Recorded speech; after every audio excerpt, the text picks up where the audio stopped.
மாநாடு நடக்காது அப்படின்றத ரொம்ப ஆழமாக முன்னாடியே பதிவு செஞ்சுருந்தீங்க. நாங்கள் என்ன காரணம் சார், ஏன் மாநாடு தள்ளி போச்சு? அவர் இன்னொரு படம் ஷூட்டிங் ரெடி ஆகிட்டாரு. ஆமாம், அக்டோபரில் H1 60 நாள் ஒரு படம் தயாரிப்பதற்கு கொடுக்குறாரு. ஒரு படத்துக்கு அந்த படம் ஒரு 500 கோடி இருக்குமா ஒர்த்து. தமிழ்நாடு பட்ஜெட் வளர்த்துறீங்களா 4 லட்சம் கோடி. ஒரு தமிழ்நாடு அரசியல் என்பது வேறு. 2026 இலக்கு நேராக அங்கே வந்து சிஎம் நேராக கோட்டையில் உட்காருவார், ஒரு சேரை சுற்றி விட்டுன்னு உட்காந்துக்கிறதா? சினிமாவா?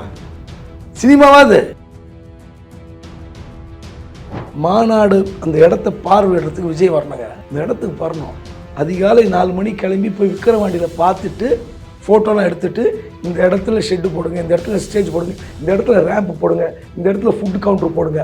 அந்த தெளிவு இருக்கணும், அந்த அறிவு இருக்கணும். பொதுச் செயலாளர் போய் பார்வையிடுறது போதுமானதா இல்லை? என்ன பார்த்து என்ன பண்ணார்? ஒரு மீட்டிங் போடுறார் ஆலோசனைன்னு. அந்த ஆலோசனை படம் எதை வெளியே வந்ததா? யார் நிர்வாகிகள்? ஏன் இன்னும் நிர்வாகிகள் நினைக்கல? அந்த ஆனந்தம் நம்ம திரும்ப திரும்ப பேசுகிறோம். ஒரு ஆனந்த் போதுமா? ஒரு மாநாடு யார் பேருமே தெரியாது. யாராவது வக்கீல் பிரிவு தலைவர் யாராவது தெரியுமா உங்களுக்கு? தெரியாது. எல்லாமே மாநாட்டில் அறிவிப்பீங்களா? யார் வேலை செய்கிறது? நீங்கள் தமிழ்நாடு இப்போ நீங்கள் அதிமுக ஆகட்டும் திமுக ஆகட்டும், நீங்கள் அதிமுக அமைச்சரவை இருக்கும்போது அமைச்சர்களுடைய செயல்பாடுகளை பாருங்கள், மாவட்ட செயல்பாடுகள் பாருங்கள். திமுக இதெல்லாம் பார்வையாக தான் சொல்கிறேன். இப்போ திமுகவில் திருச்சியில் பழனியில் மாநாடு நடக்கும். மறுநாள் காலையில் இங்கே இருப்பாங்க. மறுநாள் 6 மணிக்கு ஒரு இடத்துக்கு ஓடுவாங்க. எல்லா அமைச்சர்களும் சுகரு பிபி அவ்வளோ சிக்கல் இருக்குது. நான் பெயர் சொல்ல விரும்பல, நடைமுறை சொல்கிறேன். விஜயகாந்துக்கும் இந்த பிரச்சனை இருந்துச்சு சார். ஏன்னா அவரும் 2 திராவிட கட்சிகள் எதிர்த்து தான் அரசியலுக்கு வராரு அப்படின்றப்ப அவருக்கும் இந்த சிக்கல்லாம் இருந்துச்சு. எல்லாருக்கும் இருந்ததுங்க. அவர் எப்படி ஹேண்டில் பண்ணார்? யார்? விஜயகாந்த். அந்த ஃபோர்ஸ் ஸ்பாட்டுக்கு வருவாருங்க. ஸ்பாட்டுக்கு வருவார், சம்பவ இடத்துக்கு வருவார், விஜயகாந்தே நிகழ்ச்சி அட்டன் பண்ணுவார். அப்போ அவங்க வந்தால் தான் கட்சி வேலை நடக்குங்க. நீங்கள் ஆனந்த் அனுப்பிச்சிட்டு அங்கே போய் பார்த்து எப்படி நடக்கும்? ஆனால் பொதுவாக பேசப்படுது இன்னும் ஆளுங்கட்சி தான் ஒரு அழுத்தம் கொடுக்குறாங்க. இதை பற்றி உங்களுடைய பார்வை? திமுக வந்து அழுத்தம் கொடுக்கிறது. விஜய் வரக்கூடாது, விஜய்க்காக பயப்படுகிறார்கள், விஜய் கட்சியில் இளைஞர்கள் சேருகிறார்கள், அதனால தான் அமைச்சர்கள் பேசுகிறார்கள். நியாயம், ஒத்துக்கிறேன். அப்போதாங்க வளரும் கட்சி.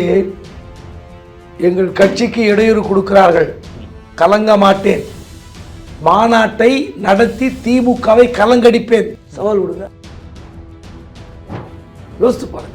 தமிழ்நாட்டில் திமுக ஆளுங்கட்சி, கண்டிப்பாக திமுக எதிர்த்து தான் பேசணும். இடையூறுனா பேசுங்க. விஜய் பேசாத வரை, விஜய் வாய் திறக்காத வரை அந்த கட்சி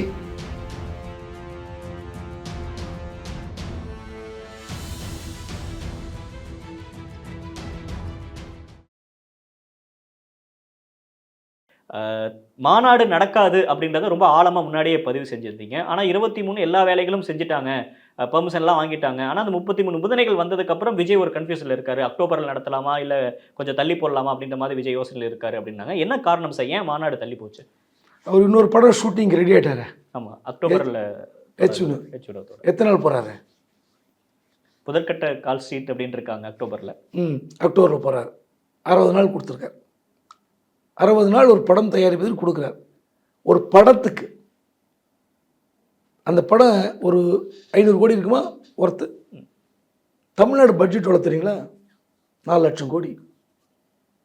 நீங்கள் ஒரு படத்துக்கு கொடுத்து படம் தயாரிப்பது இல்லை நடிப்பது வெளியிடுவது என்பதெல்லாம் வேறு. ஒரு தமிழ்நாடு அரசியல் என்பது வேறு. 2026 இலக்கு நேராக அங்கே வந்து சிஎம் நேராக கோட்டையில் உட்காருவார், ஒரு சேரை சுற்றி விட்டுன்னு உட்காந்துக்கிறதா? சினிமாவா? சினிமாவா அது? இல்லை, அது மாதிரி இருக்காது அப்படின்றது விஜயுமே சொல்கிறாரே சார். நிறைய படிப்பனைகள் இருக்குது, நான் கற்றுக்கிறேன் அப்படின்னு விஜய் நிறையா அறிவிப்புகள் வழியாக சொல்கிறாரு. அதுக்கு தான் நான் வரேன். சினிமா மாதிரி இந்த அரசியல் அணுகினால் சிக்கல். எப்படி வரணும்? நீங்கள் யாருக்கிட்ட கேட்கணும்? என்ன மாதிரி பழகணும்? என்ன கொள்கைகள் வைக்கணும்? இது வரைக்கும் தான் அறிவிச்சிருக்கிறேன். வெளிப்படையாக அவர் இன்னும் பேசவே இல்லை. அதுதான் சிக்கல். அதான் சொல்கிறேனே, நீங்கள் ஒரு மாநாடு நடத்துவதற்கு என்ன வழிமுறை, அந்த வழிமுறை சரி என்ன கண்டிஷன்னா போட்டோம். திமுக அரசாங்கம் குடைச்சல் கொடுக்கட்டும். நான் கேட்குறேன், மாநாடு அந்த இடத்த பார்வையிடறதுக்கு விஜய் வரணுங்க. இந்த இடத்துக்கு வரணும். அதிகாலை 4 மணி கிளம்பி போய் விக்கிரவாண்டியில் பார்த்துட்டு ஃபோட்டோலாம் எடுத்துகிட்டு இந்த இடத்துல ஷெட்டு போடுங்க, இந்த இடத்துல ஸ்டேஜ் போடுங்க, இந்த இடத்துல ரேம்ப் போடுங்க, இந்த இடத்துல ஃபுட் கவுண்டர் போடுங்க. அந்த தெளிவு இருக்கணும், அந்த அறிவு இருக்கணும். பொதுச் செயலாளர் போய் பார்வையிடுறது போதுமானதா இல்லையா? என்ன பார்த்து என்ன பண்ணார்? இது வரைக்கும் என்ன பண்ணார்? இந்த ரோடு இருக்குல்ல, அங்கேருந்து அப்ரோச் ரோடு ஒரு 100 அடியில் இந்த நிலம் இருக்குது, இவங்க வாடகைக்கு எடுத்த இடம். அந்த அப்ரோச் ரோடு போடலையே. நேற்று கூட என்னுடைய பழைய நண்பர்கிட்ட ஃபோட்டோகிராஃபர்கிட்ட கேட்குறேன், இப்போ போட்டாங்களா? இன்னும் இல்லை சார். அந்த அப்ரோச் ரோடு போட்டால் தானேங்க நீங்கள் அடுத்த கட்டத்துக்கு லாரி ஏற்றுன்னு இந்த சேர் கொண்டு போகிறது, ஷெட்டு அடிக்கிறதுக்கு, மரம் தட்டு முட்டு சாமான்லாம் போகிறதுக்கு அதெல்லாம் வேணும்ல. எப்படி இறக்குவீங்க? 1.5 அடி மெயின் ரோடு பக்கத்தில் இருக்குது. மெயின் ரோடுக்கும் அந்த மண் ரோடுக்கும் 1.5 அடி கேப் இருக்குது என்ஹெச்சில். குறைந்தபட்ச வேலைகள் அங்கே தான் நடக்குதா? அதை வைத்து தான் நான் சொல்கிறேன். நான் ஒன்றும் விஜய் மனசில் உள்ளே உக்காந்துக்கிட்டு இல்லை பாண்டிச்சேரி ஆனந்த் மனசில் உக்காந்துக்கிட்டுலாம் தகவல் வாங்கலை. அங்கே வேலை நடக்கலை, மாநாடு நடக்கலை. மாநாடு தள்ளி போகுதுன்னு வச்சுங்க. இப்போ அக்டோபர் மாதம் மழைக்காலம், இப்போ இந்த அடுத்தடுத்து தீபாவளி, பூஜா ஹாலிடேஸ் எல்லாம் வருது. எப்படி நடத்துவீங்க? உங்களுடைய அணுகுமுறை, பார்வை, செயல் இதெல்லாம் ஒன்றா இருக்கணும். ஒன்று. ரெண்டாவது, உங்களுக்கு அடுத்த கட்ட தளபதிகள், உங்களை வழி நடத்துகிற அடுத்த கட்ட இயக்கத்தினுடைய நிர்வாகிகள் உங்களுக்கு சொல்லணும். ஒரு மீட்டிங் போடுறார் ஆலோசனைன்னு, அந்த ஆலோசனை படம் எதை வெளியே வந்ததா? யார் நிர்வாகிகள்? ஏன் இன்னும் நிர்வாகிகள் நினைக்கல? அந்த ஆனந்தம் நம்ம திரும்ப திரும்ப பேசுகிறோம். ஒரு ஆனந்த் போதுமா? ஒரு மாநாடு யார் பேருமே தெரியாது. யாராவது வக்கீல் பிரிவு தலைவர் யாராவது தெரியுமா உங்களுக்கு? தெரியாது. சரி, வேற அணிகள், என்னென்ன அணிகளுடைய தலைவர்கள், நிர்வாகிகள் யாராவது தெரியுமா? எல்லாமே மாநாட்டில் அறிவிப்பீங்களா? யார் வேலை செய்கிறது? எப்படி வேலை நடக்கும்? ஒரு ப்ரொசீஜர் மாதிரி அதை ஃபாலோ பண்ணலாம் அப்படின்னு விஜய் யோசிச்சிருக்கலாம் அப்படின்னு நம்ம பார்க்கக்கூடாது. என்ன ப்ரொசீஜர்? மேடையில் வந்து எல்லாத்தையும் ஒரு கௌரவப்படுத்தி இவங்க என்னோட அணியில் இந்த பொறுப்பில் இருக்க போகிறாங்க அப்படின்னு விஜய் அது எல்லாமே ஏற்பாடு பண்ணிடலாம் மாநாட்டில் அப்படின்னு அது வரைக்கும் அவர் காத்து இருக்கலாம் அப்படின்னு நம்ம யோசிக்கக்கூடாதா? அதெல்லாம் எடுபடாது. மாநாட்டில் நீங்கள் பேசுகிற ஸ்பீச்சே ஒரு மணி நேரம் இருக்கும். அதுதான் அன்றைக்கி ஹைலைட் ஆகும். அன்றைக்கி எந்த மூஞ்சுகளும் முகத்தில் டிவி காட்ட மாட்டாங்க. இவர் அறிமுகப்படுத்தி சால்வை போட்டு தமிழ்நாடு முழுவதும் மாவட்ட சேனல் நிறுத்தி அணிகளை அறிமுகப்படுத்தி என்னென்ன பொறுப்புகள் இவர்கள் எதுவும் நிற்காது மனசில். அன்னைக்கு என்ன சொல்ல போகிறார், எந்த வழியை பின்பற்ற போகிறேன், இதுதான் ஹைலைட் ஆகும். அதுக்கு முன்னாடி இதெல்லாம் அறிமுகப்படுத்துங்க. நீ ஒன்றும் வேண்டாங்க. சரி, விக்கிரவாண்டியில் விழுப்புரம் மாவட்ட செயலாளர் பேர் சொல்லுங்கள். தாவேக்காவலியா சார்? வேற எந்த கட்சி பேசிக்கிறோம் தெரியல. என்ன கொடுமது ஏங்க? ஒரு மாவட்ட செயலாளர், ஒரு நகர செயலாளர் மீட்டிங் போடணுங்க, ஒன்றிய செயலாளர் மீட்டிங் போடுவாங்க கட்சியில். இந்த மாதிரி நீங்கள் பொதுச் செயலாளர் போவாங்களா? ஒரு மாநாடு நடத்துவதற்கு துரைமுருகன் போயிருக்காரா? பேரரசு அன்பழகன் போயிருக்காரா? திமுகவையும் தமிழக கழகத்தையும் ஒப்பிட முடியாது சார், அது ஒரு வளர்ந்த இயக்கம். நீங்கள் யதார்த்தத்தை நான் சொல்கிறேன். உங்களுக்கு கட்டளை இடுகிற பதவி அந்த பதவி. நான் அவர் போகிறத நான் குறைக்கவே இல்லை. நான் மரியாதை குறைவாகவோ போகக்கூடாதுன்னு சொல்லலை. நான் என்ன கேட்குறேன், எங்களுடைய நிர்வாகிகள் இந்த பணிகளை பார்ப்பார்கள்னு சொல்கிற இடத்துல இல்லை. சரி, ஓகே.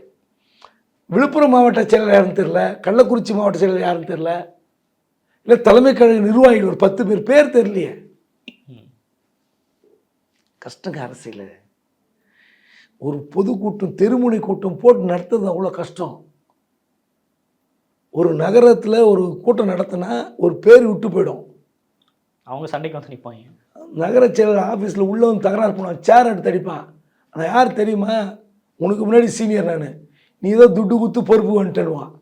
எவ்வளோ பஞ்சாயத்து நடக்கும் தெரியுங்களா? அதனால் நான் என்னமா சொல்கிறேன், விஜய்க்கு அதெல்லாம் வந்து புதிதாக இருக்கலாம், கேட்பதற்கு கூட வந்து அவர் நேரம் இல்லாமல் இருக்கலாம், அதெல்லாம் வேற. ஆனால் நீங்கள் அடுத்த பட ஷெடியூலுக்கு கால் ஷீட் தரீங்கள, அரசியல் அப்படி அல்ல. அப்படி நீங்கள் ஈஸியாக கடந்து போகிற ஒரு சினிமாத்தனமாக இது அரசியல் அணுகவே முடியாது. ஒவ்வொன்றுத்துக்கும் மெனக்கடணும், ஒவ்வொருத்துக்கும் ராத்திரி உட்காந்து டிஸ்கஸ் பண்ணணும். ஏங்க இப்போ இதை உணர்ந்துருப்பாரா விஜய்? அவர் உணர்ந்தாருன்னு எனக்கு எப்படி தெரியும்? நீங்கள் தமிழ்நாடு இப்போ நீங்கள் அதிமுக ஆகட்டும் திமுக ஆகட்டும், நீங்கள் அதிமுக அமைச்சரவை இருக்கும்போது அமைச்சர்களுடைய செயல்பாடுகளை பாருங்கள், மாவட்ட செயல் செயல்பாடுகளை பாருங்கள், திமுக இதெல்லாம் பார்வையாக தான் சொல்கிறேன். ம், ம், ம். இப்போ நான் ஒரு அமைப்பு ஏற்படுத்தினா என்ன செட்டப்னு தெரிஞ்சுக்கணும்ல. ம், ம், ம். இப்போ திமுகவில் திருச்சியில் பழனியில் மாநாடு நடக்கும், மறுநாள் காலையில் இங்கே இருப்பாங்க, மறுநாள் 6 மணிக்கு ஒரு இடத்துக்கு ஓடுவாங்க. இதெல்லாம் எப்படி நடக்குது? எல்லா அமைச்சர்களும் சுகரு பிபி அவ்வளோ சிக்கல் இருக்குது. நான் பெயர் சொல்ல விரும்பல, நடைமுறை சொல்கிறேன். யாராவது ஓடாமல் இருக்காங்களா? எப்படி நிற்கிறாங்க? நீங்கள் 30 விழா நந்தனத்தில் திமுக தலைவர் நாளைக்கு தான் வரப்போகிறார் ஸ்டாலின். ஆனா எல்லா வேலைகளும் இவ்வளோ போஸ்டர்ல இருந்து எல்லாம் வரப்ப இதுவரை அவர் சொல்லியிருக்காரு. அமைச்சர் மா சுப்பிரமணியன் ஒரு தகவல் சொல்றாரு, நேற்று டிஆர் பாலு பார்வையிட போகிறார். இதுவரை தமிழ்நாட்டில் நடைபெறாத விரையில் தொழில்நுட்ப முறையில் மாநாடு நடக்கும். அது நம்ம நடக்கும்போது பார்க்கலாம். நான் திமுக திரும்ப தாவாய்க்கோட ஒப்பிடல. நீங்கள் அந்த செயல்படுவதற்கான டீம் உங்களுக்கு இருக்கணும். நீங்கள் அந்த டீமே இன்னும் அமைக்கலை, நிர்வாகிகள் இல்லை, கொள்கை இல்லை, யார் சேர போகிறாங்கன்னு தெரில, உங்களுக்கு யார் அட்வைஸ் பண்ணுறாங்கன்னு தெரில. நான் யாரையும் நான் குறைச்சி மதிப்பில்லை. நீங்கள் ஆலோசனை கேட்கிற நபர்கள் அரசியலில் பழுத்த பழமாக இருக்கலாம், நீதி நேர்மை நியாயம் பேசுவதாக இருக்கலாம். ஆனால் அவர்கள் ஒரு மாநாடு நடத்த முடியாது. அவர்கள் அந்த அரசியல் தோற்று போனவங்க அந்த கோணத்தில் சொல்லலை. அரசியல் என்பது பல சதிராட்டங்களையும் பல போராட்டங்களையும் அடக்கியது. எல்லாத்தையும் துணிச்சலாக எதிர்கொள்ளணும். விஜயகாந்துக்கும் இந்த பிரச்சனை இருந்துச்சா சார்? ஏன்னா அவரும் 2 திராவிட கட்சிகள் எதிர்த்து தான் அரசியலுக்கு வராரு அப்படின்றப்ப அவருக்கும் இந்த சிக்கல்லாம் இருந்துச்சா? எல்லாருக்கும் இருந்ததுங்க. அவர் எப்படி ஹேண்டில் பண்ணார்? யாரு? விஜயகாந்த். அந்த ஃபோர்ஸ் ஸ்பாட்டுக்கு வருவாருங்க, ஸ்பாட்டுக்கு வருவார், சம்பவ இடத்துக்கு வருவார், விஜயகாந்தே நிகழ்ச்சி அட்டன் பண்ணுவார். நீங்கள் என்னைக்காவது நீங்கள் ஒரு விஜயகாந்த் பழைய வீடியோ எடுத்து போட்டு பாருங்கள், மாநாடு விஷயத்தை. அந்த இடத்துக்கு வருவார், அவரே வருவார், அவர் கட்சி தலைவர். அப்போ அவங்க வந்தால் தான் கட்சி வேலை நடக்குங்க. நீங்கள் ஆனந்த் அனுப்பிச்சிட்டு அங்கே வைப்பார், எப்படி நடக்கும்? நடக்காது. இப்போ இதே கலைஞர் அந்த காலத்தில், இதே எம்ஜிஆர் அந்த காலத்தில் போயிருப்பாங்க, சம்பவ இடத்துக்கு போய் நிகழ்ச்சி போய் எங்கே நடக்க போகுது என்ன ஏதுன்னு பார்ப்பாங்க. தப்பு கிடையாது. நீங்கள் இன்னும் வளரலன்றது வேற. ஆனால் ஒரு அறிவிப்பு நடந்த பிறகு அதில் தடுமாற்றம் இருக்குல்ல, அங்கே தான் சிக்கிறீங்க. சார், நீங்கள் கடந்த பேட்டிகள்லேயே சொல்லியிருந்தீங்க, ஆளுங்கட்சியாக இருக்கக்கூடிய திமுக விஜய்க்கு இவ்வளோ அழுத்தம் கொடுக்க வேண்டிய அவசியமே இல்லை, இது காவல்துறை கேட்கக்கூடிய நிபந்தனைகள் தான், அவங்க 21 கேள்விகள் கேட்டது எல்லாமே வழக்கமான ஒரு நடைமுறை தான் அப்படின்னு சொல்லியிருந்தீங்க.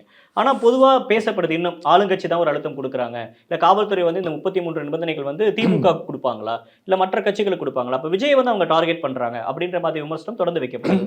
இதை பற்றி உங்களுடைய பார்வை என்ன? திமுக அழுத்தம் கொடுக்கிறது, விஜய் வரக்கூடாது, விஜய்க்காக பயப்படுகிறார்கள், விஜய் கட்சியில் இளைஞர்கள் சேருகிறார்கள், அதனால தான் அமைச்சர்கள் பேசுகிறார்கள்.